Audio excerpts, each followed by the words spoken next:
अस्सलामुअलैकुम। मैं डॉक्टर रऊफ़ राना अपने डिजिटल चैनल पर आपको खुशामदीद कहता हूं। आज बात करूंगा एक गोली डेप्लेज़ा के बारे में, जो कि 10 mg और 5 mg में अवेलेबल होती है।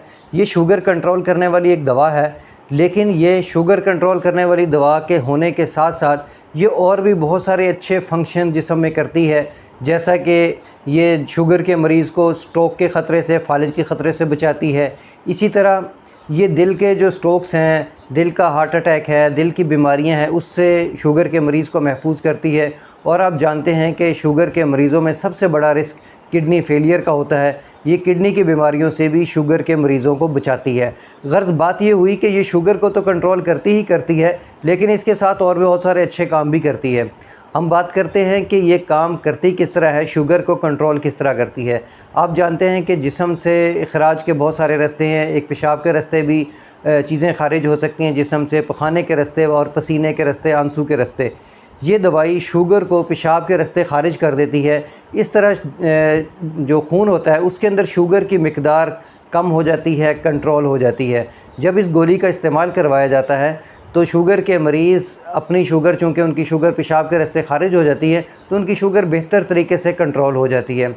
हमारे जिस्म के अंदर कुदरत ने एक बहुत ही ज़बरदस्त सिस्टम बनाया हुआ है। हमारा जो खून है, हमारा ब्लड है, हर लम्हे फ़िल्ट्रेशन होता रहता है और उसके अंदर से फासद मादे निकलते रहते हैं। जैसे ही ये खून गुर्दों के अंदर पहुंचता है तो गुर्दे के अंदर बहुत सारी बारीक बारीक नालियाँ होती हैं, कैपिलरीज़ होती हैं। ये आप यूँ समझ लें कि वो एक छाननी होती है। खून उसके अंदर से गुज़रता है, सेल्स एक खून के जो खुलिये हैं वो एक साइड पर रह जाते हैं, बाकी सारे का सारा खून ट्रांसफ़र हो जाता है। उसके बाद जो चीज़ ज़रूरी होती है जिस्म को, वो दोबारा एब्ज़ॉर्ब कर ली जाती है। एक आम बंदे के लिए शुगर भी ज़रूरी होती है, इसलिए शुगर भी एब्ज़ॉर्ब करके खून में शामिल कर ली जाती है। लेकिन चूँकि शुगर के मरीज़ों के लिए ये शुगर ज़रूरी नहीं होती, बल्कि एक नुकसानदेह चीज़ होती है, इसलिए जब हम इस दवाई का इस्तेमाल करवाते हैं तो ये शुगर को दोबारा जज़ब करने की जो सलाहियत है वो ख़त्म हो जाती है। गर्ज़ ये कि शुगर बाहर निकल जाती है और दोबारा खून में शामिल नहीं हो सकती, और ये पेशाब के रास्ते जिस्म से ख़ारिज होना शुरू हो जाती है।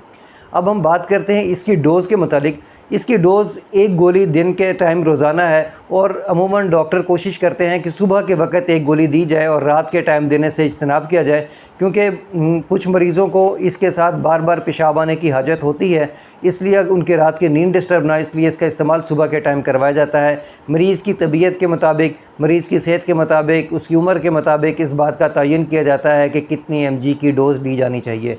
बात करें इसके साइड इफ़ेक्ट के बारे में, तो इसके कोई ज़्यादा साइड इफ़ेक्ट नहीं है।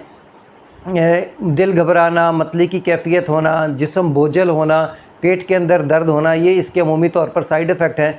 लेकिन 1 या 2 दिन के इस्तेमाल के साथ इसके साइड इफ़ेक्ट ख़त्म हो जाते हैं। हाँ, यहाँ एक बात बताना ज़रूरी है कि ऐसे लोग जिनके गुर्दे सही तरीके से काम ना कर रहे हों, उनमें इस दवा का इस्तेमाल नहीं करना चाहिए, बल्कि डॉक्टर साहिबान को इस दवा का इस्तेमाल करने से पहले गुर्दों का जो टेस्ट है वो करवा लेना चाहिए। अगर उनका GFR 60 से ज़ायद है तो इसका इस्तेमाल करवाना चाहिए। अगर वो इनके जो गुर्दे हैं वो सही तरीके से काम नहीं कर रहे तो फिर उसका इस्तेमाल नहीं करवाना चाहिए। ऐसी ख़वातीन जिनको बार बार वजाइनल इन्फेक्शन हो रहा हो, उनमें भी इस दवा का इस्तेमाल नहीं करवाना चाहिए। और ऐसे लोग जिनको बार बार यूरिनरी ट्रैक इन्फेक्शन हो, उनको भी इस दवा का इस्तेमाल नहीं करना चाहिए।